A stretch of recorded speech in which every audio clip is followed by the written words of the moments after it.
Olá, bom dia, paz e graça, amados irmãos, como é que vocês estão, abençoados? Tranquilo, na paz, na graça do Senhor Jesus Cristo. Hoje é 17, olha bem, 17, está concluindo o mês, não é verdade?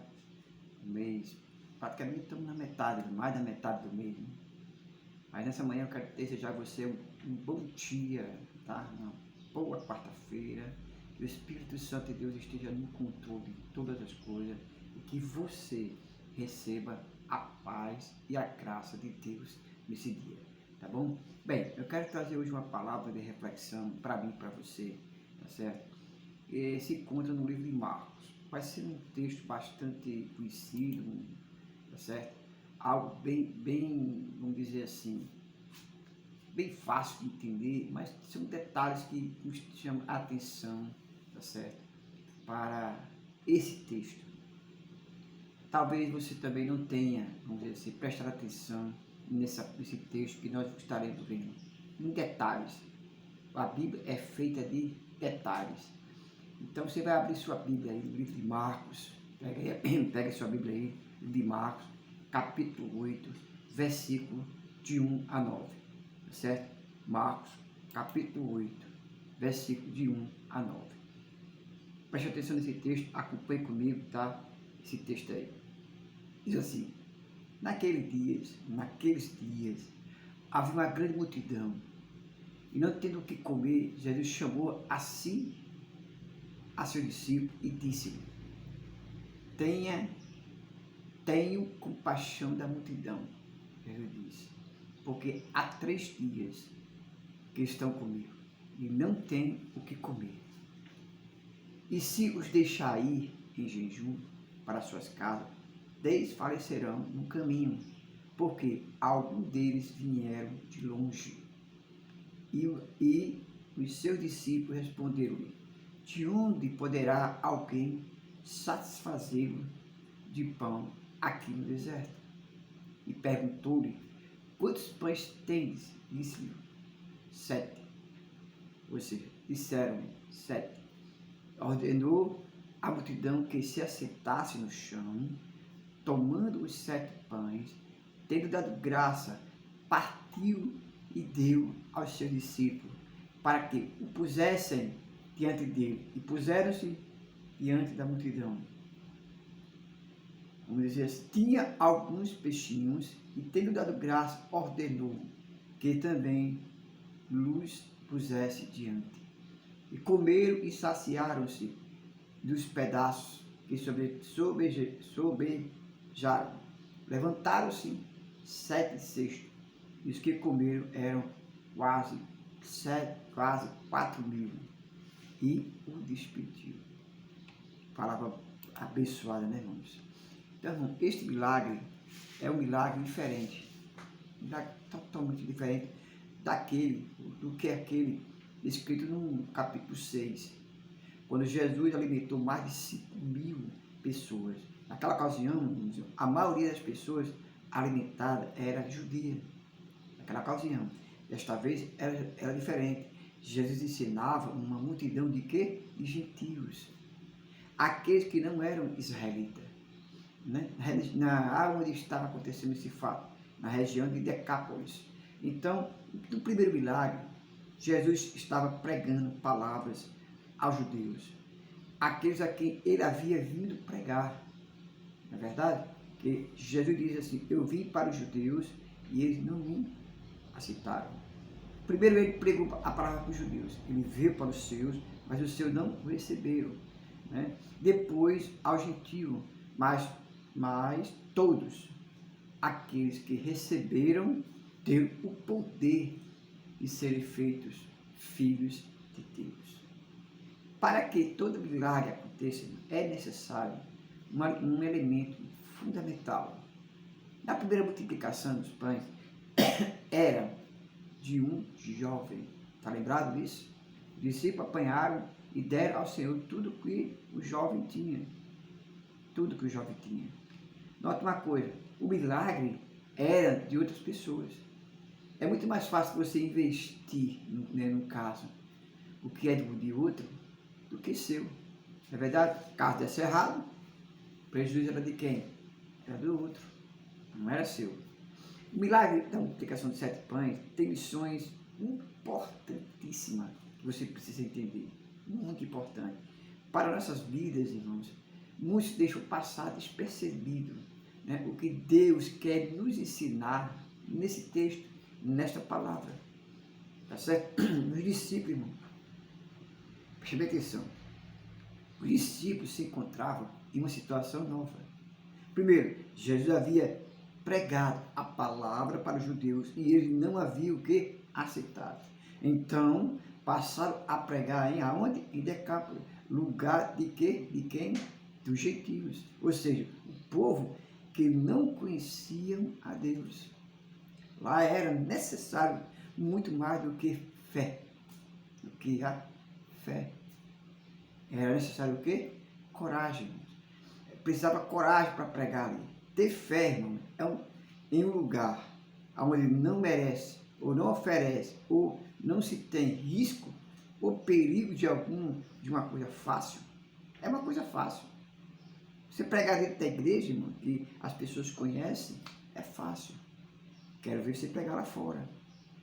Mas lá a fé, vamos dizer, daqueles homens deveriam ter um alto valor. Eles estavam pregando uma palavra de arrependimento em suas vidas. Vidas aquelas que os habitantes dos gentios achavam ser corretas. Eles adoravam divindades. Eles achavam correto isso, tá certo? Eles se prostituíam, achavam normal. Eles blasfemavam, eles bebiam, eles matavam, irmãos. Havia o quê? Trevas sobre a face daquele abismo. Mas Deus, ao colocar Jesus Cristo lá, estava declarando o quê? Haja luz. Sobre o quê? Sobre aquela terra. Lá em Mateus 4:16, fala assim: o povo que jazia em trevas viu grande luz, e aos que viviam na região e sombra da morte, resplandeceu o quê? A luz. As pessoas já estavam há 3 dias, irmãos, ouvindo aquela pregação de Jesus. Eram sedentos pela verdade. Eram famintos pela palavra. Não existe coisa mais linda, irmão, do que você olhar para os olhos de uma pessoa que acabou de ouvir a verdade, que liberta. Glória a Deus, não é verdade? Todos estavam em jejum ali. 3 dias, irmãos. 3 dias. Não fazia outra coisa senão ouvir o que, irmão? Esta palavra. A doce voz de Jesus Cristo, falando aos seus ouvidos. Ninguém, irmão, queria ir embora. Pessoa, ninguém queria ir embora. Aquelas vidas que eles estavam, não queriam que ninguém desfalecesse. Então, você percebe que hoje a gente prega 40 minutos, 50 minutos, as pessoas querem ir embora, querem voltar para suas casas. E esse povo, irmão, estava há 3 dias, ou seja, manhã, tarde e noite. Manhã, tarde e noite, manhã, tarde e noite. Meu irmão, é muita coisa. Sinal que essas pessoas realmente, irmão, estavam sedentos da palavra de Deus. Estavam querendo a palavra de Deus. Então, veja bem, meu irmão. Aí, né, que chegou o momento em que ninguém queria ir embora. Porque estavam sedentos. Queriam ficar lá, ouvindo Deus. Então, Jesus Cristo disse o quê? Teve o quê? Compaixão daquelas vidas. Porque não podia mandar aquele povo embora. Porque, com certeza, aquele povo iria desfalecer no meio do caminho. Podiam até morrer no meio daquele caminho.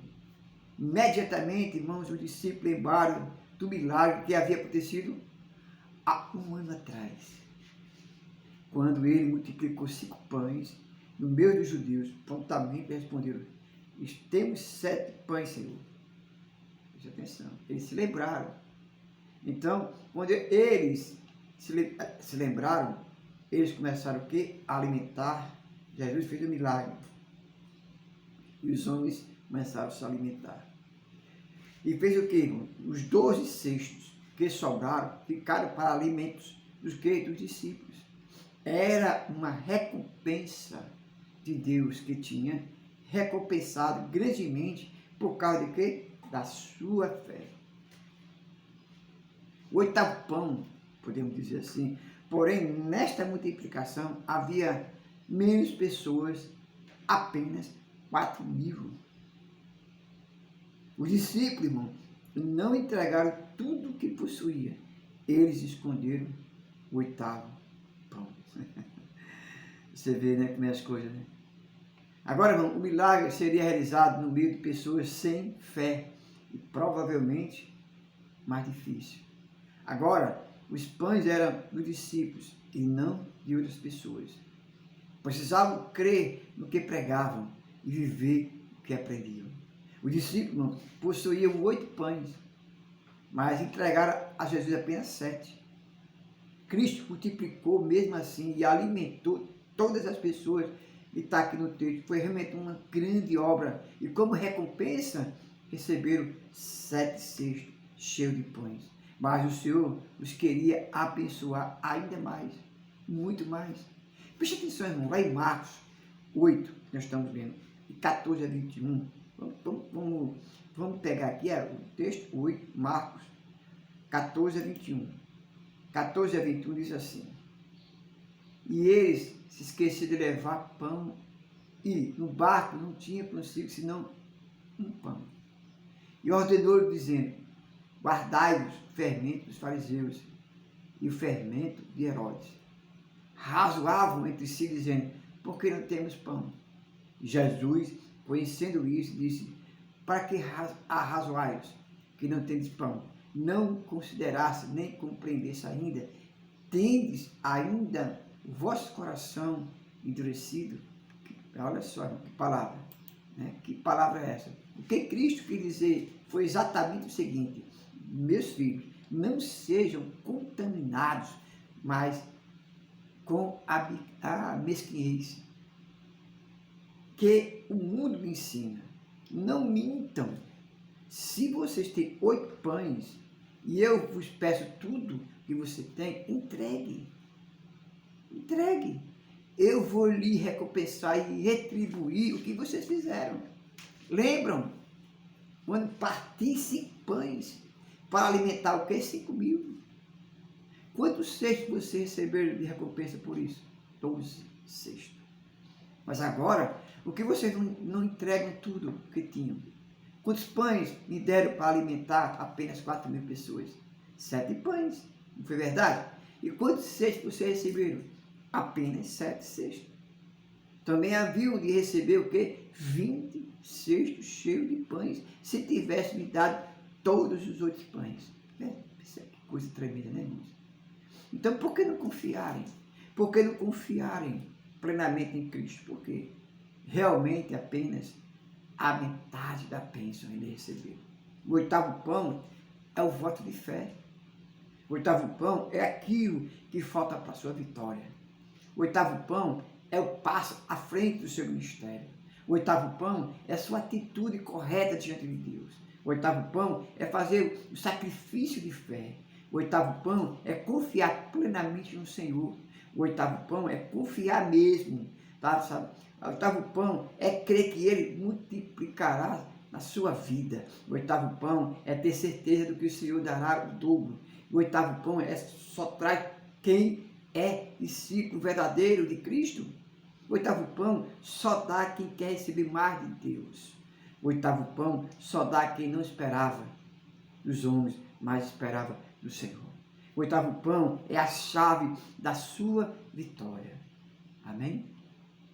Você pode dar glória a Deus? E meu irmão, não entregue nada a Jesus pela metade. Não entregue. Entregue tudo. Entregue a tua vida. Entrega realmente a sua vida por completo e não pela metade.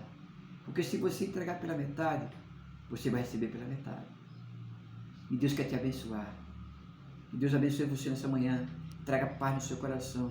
E quando você entregar para Deus, entregue tudo. Tudo para Deus. Se você é ofertante, oferte mesmo. Se você é dizimista, seja dizimista. Não se importe com aquilo que dizem que o dízimo é da lei. Não. Deus, Ele vai recompensar você por tudo que você fizer. Ele não te deixa nas mãos, nem te deixa na mão de ninguém. Deus Ele vai honrar você, tá certo? Deus abençoe você. Até amanhã, em nome de Jesus. Amém? Deus abençoe.